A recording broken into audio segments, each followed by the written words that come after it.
the weapon maintenance bay was supposed to be off limits to civilians. But there she was, a woman in plain clothes disassembling a Barrett 50 with the kind of expertise that takes years to develop. SEAL Commander Marcus Webb watched from the doorway as she cleaned each component with mechanical precision. "Ma'am, you're not authorized to handle that equipment," he called out. She didn't look up, didn't pause in her work. "I know," she replied quietly, continuing to polish the barrel. That's when Webb noticed something that made his blood run cold. The Naval Special Warfare Command facility at Dam Neck, Virginia, operated under protocols so strict that even seasoned military personnel needed multiple clearances just to access the building. The weapon maintenance bay, located in the facility's most secure section, required biometric scanning, keycard authorization, and escort by cleared personnel, which made the presence of an unauthorized civilian all the more impossible. Commander Marcus Webb had been heading to his office after a routine briefing when movement in the maintenance bay caught his peripheral vision. Through the reinforced glass window, he could see someone working at one of the specialized tables where only the most sensitive equipment was serviced. Webb stopped, his 15 years of military experience telling him something was very wrong. The woman appeared to be in her early 30s with auburn hair pulled back in a practical ponytail. She wore civilian clothes, dark slacks and a simple white blouse that suggested office work rather than military operations. Her movements as she worked on the disassembled rifle were smooth and practiced, each action deliberate and precise.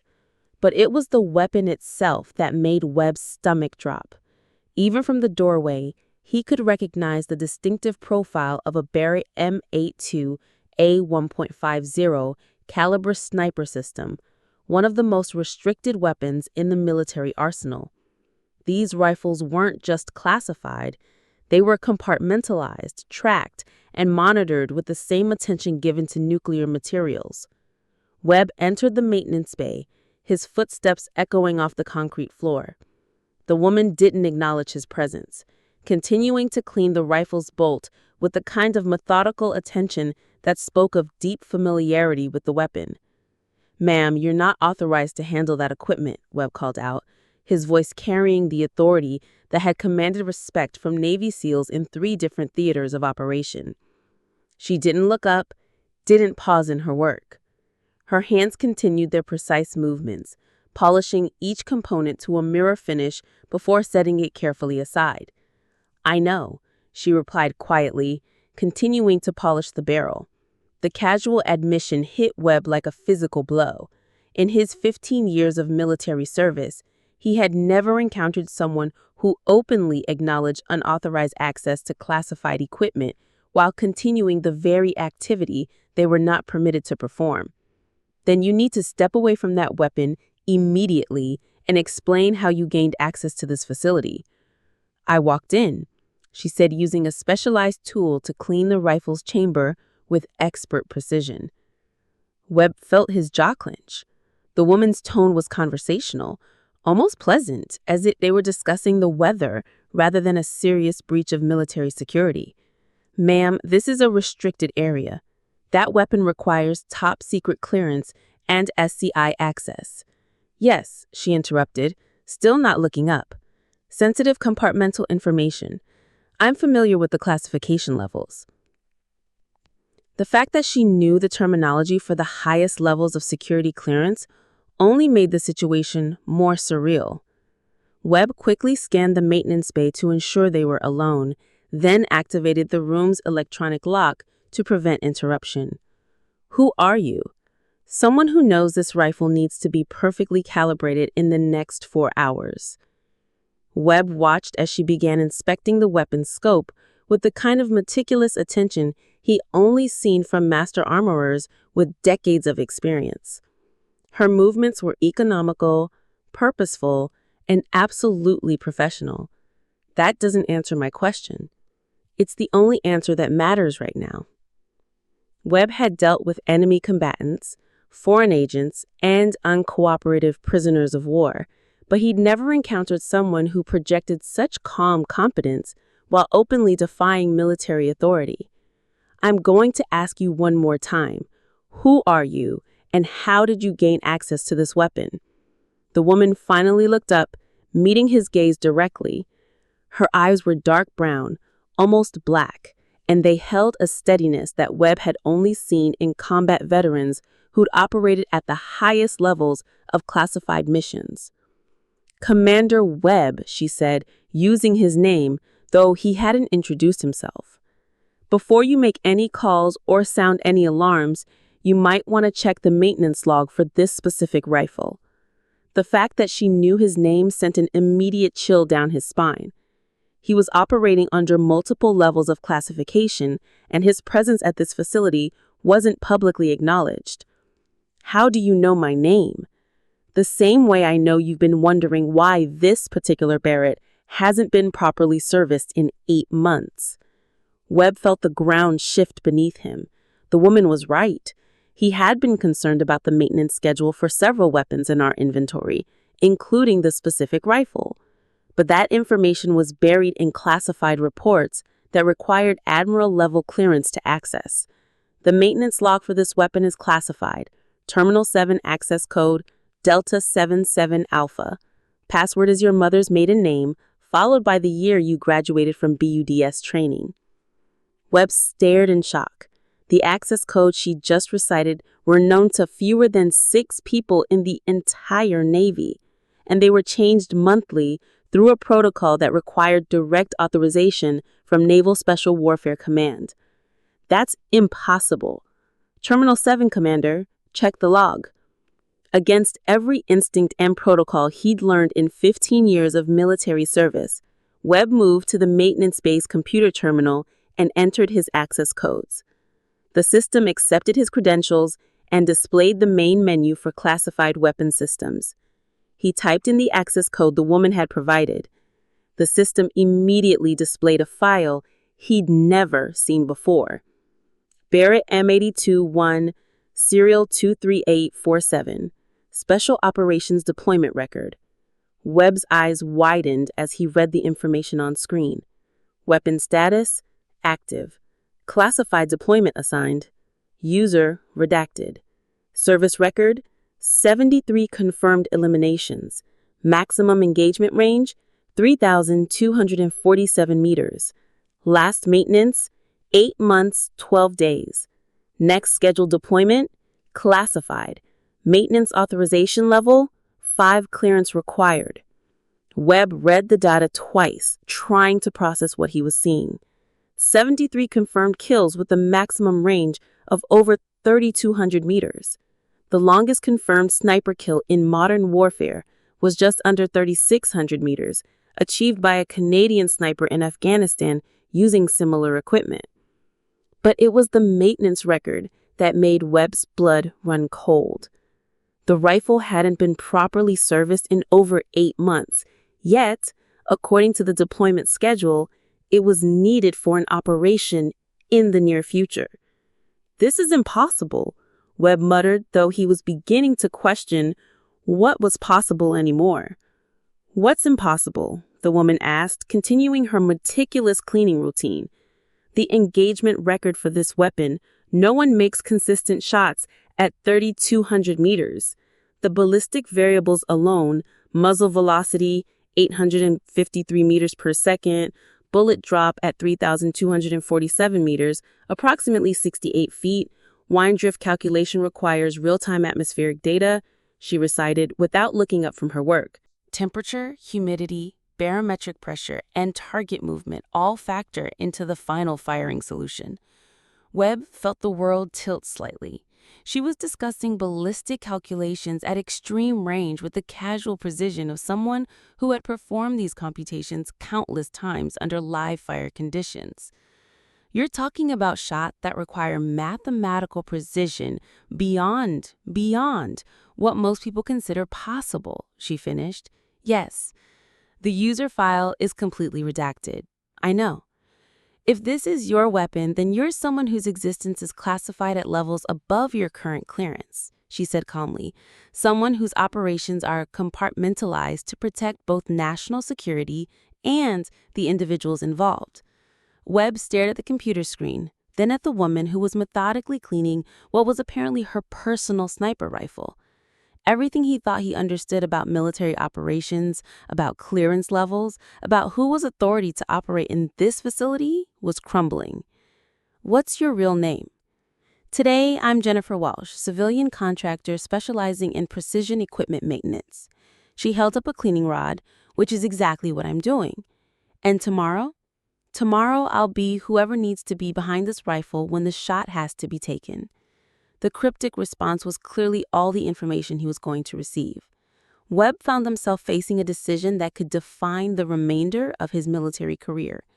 He could follow standard protocol, call security, and create an incident that would likely result in congressional hearings and career-ending investigations. Or he could trust his instincts, which were telling him that this woman represented something far beyond his understanding or clearance level. "Jennifer Walsh," he said finally, "for the next few hours, why are you really here?" Jennifer set down her cleaning supplies and looked at him with those unsettling dark eyes. "Because this rifle needs to be perfect for an operation that officially isn't happening, to eliminate a threat that officially doesn't exist." "What kind of operation?" "The kind where missing the shot means American personnel don't come home."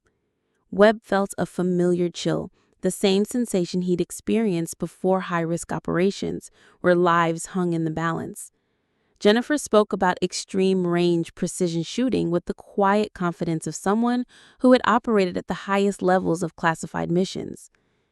"Are you telling me there's a black operation plan that requires—" "I'm telling you that this rifle needs to be ready, and right now, it's not." Webb watched her resume her detailed maintenance routine, each movement practiced and efficient. She wasn't just cleaning a weapon. She was preparing for something that required absolute precision under impossible conditions.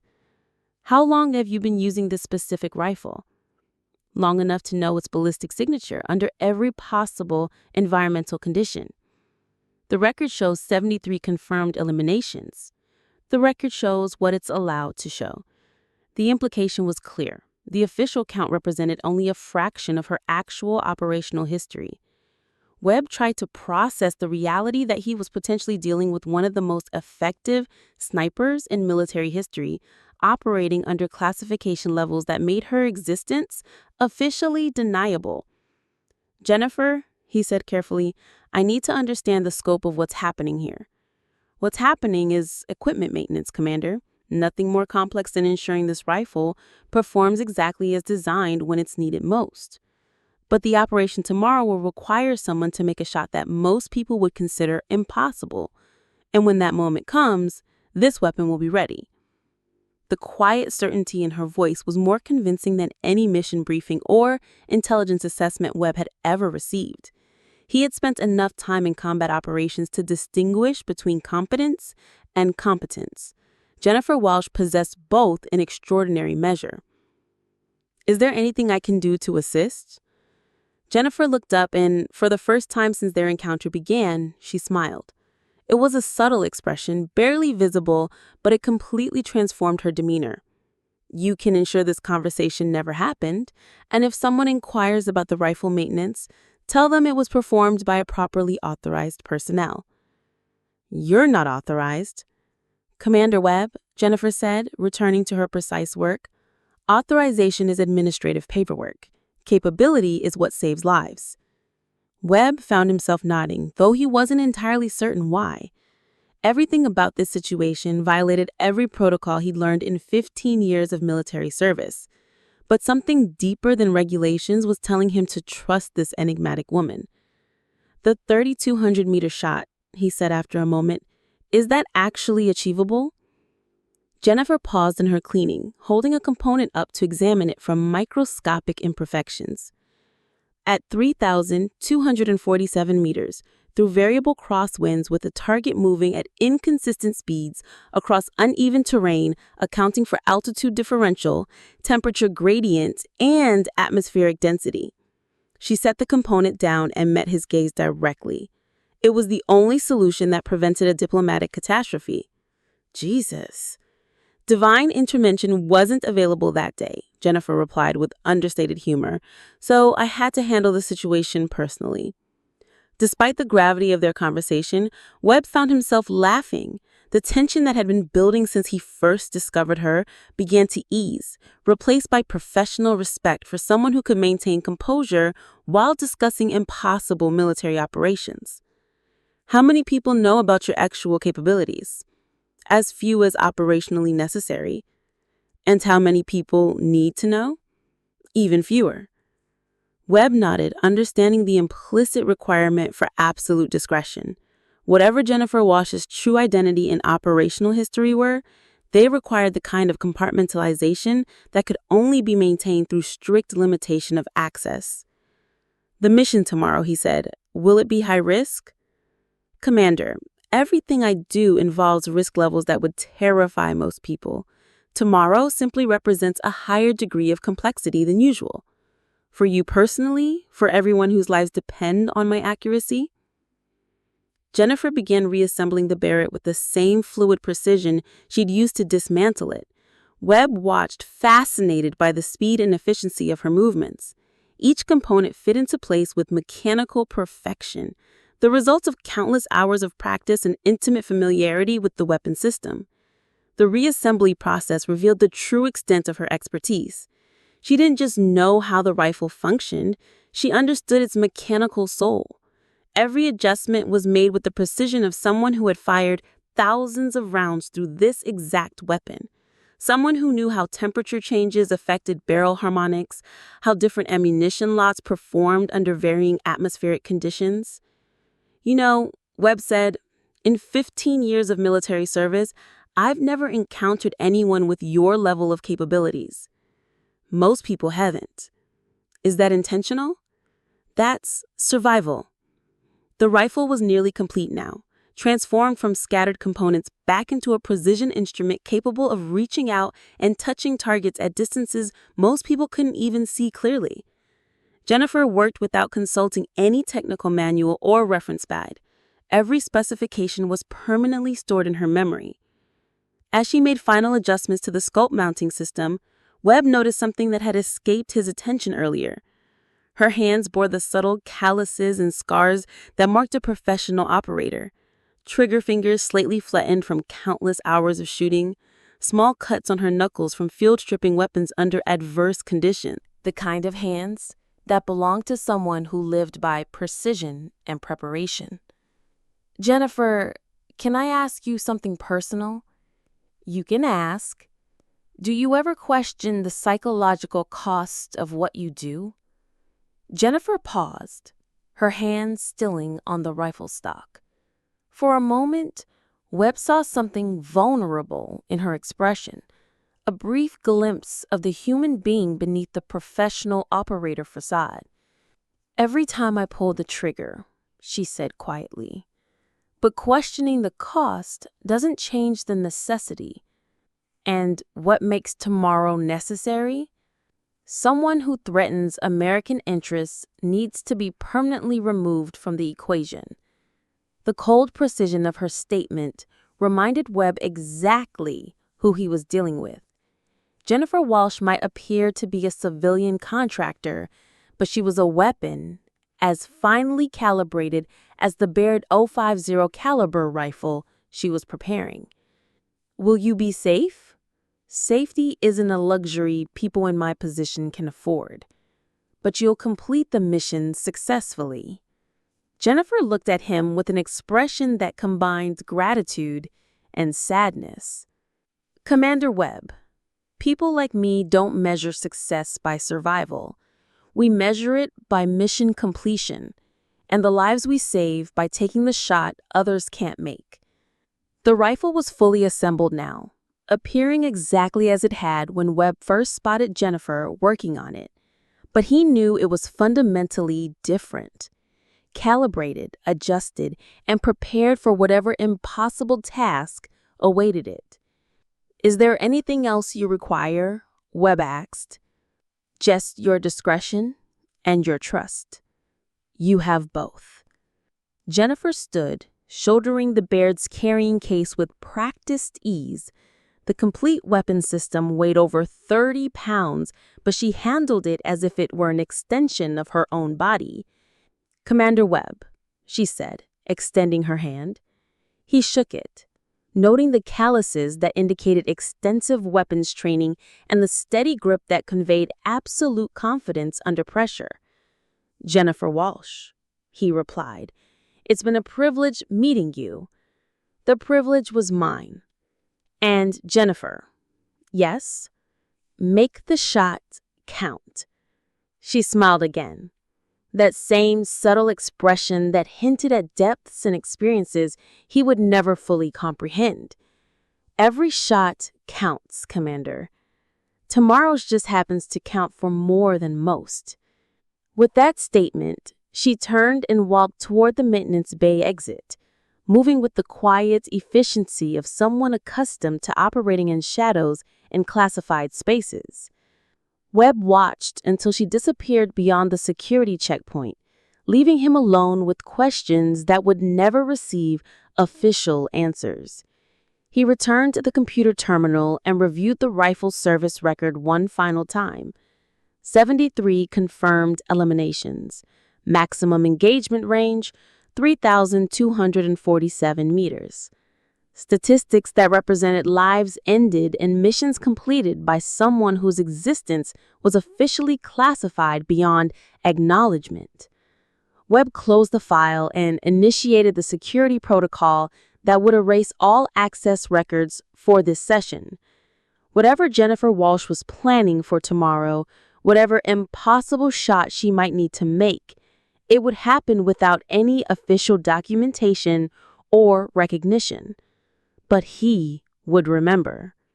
He would carry the memory of a woman who maintained the rifle like a sacred ritual and discussed 3,200-meter shots as routine operational requirements. 36 hours later, international news would report the elimination of a high-value terrorist target during a failed attack on American diplomatic personnel. The reports would credit Coalition Special Operations Forces and provide no details about how the elimination had been achieved from an impossible distance under impossible conditions. Webb would watch the news coverage and think about a woman named Jennifer Walsh, who didn't officially exist, carrying a rifle that had never been deployed, making shots that defied mathematical probability. And he would classify this encounter alongside all the other compartmentalized experiences that defined military service at the highest levels of national security. Some secrets were worth protecting. Some people were worth shielding, even when protecting them meant pretending they had never existed at all. In the official maintenance log, the entry for that day would show routine service performed by authorized personnel. No names, no details. No trace of the conversation that had fundamentally altered Webb's understanding of the invisible operations conducted in defense of American interests. Jennifer Walsh would join the ranks of ghost stories whispered among special operations personnel, the sniper who could make impossible shots, who appeared and disappeared like smoke, who carried secrets that could never be shared. And somewhere in the world, a Barrett .050 caliber rifle would be waiting for the next time someone needed to reach out and eliminate a threat at 3,200 meters. Because some problems could only be solved from very, very far away by someone who officially had never been there at all. The weapon would rest in secure storage, maintained to perfection, ready for the next impossible mission that would never appear in any official record, carried out by operators whose names were written in classified ink on documents that would be destroyed the moment their missions were complete. In the shadows of national security, some stories were never meant to be told, and some heroes were never meant to be known. Thanks for watching. If you like this video, you can subscribe to see more incredible stories like this one.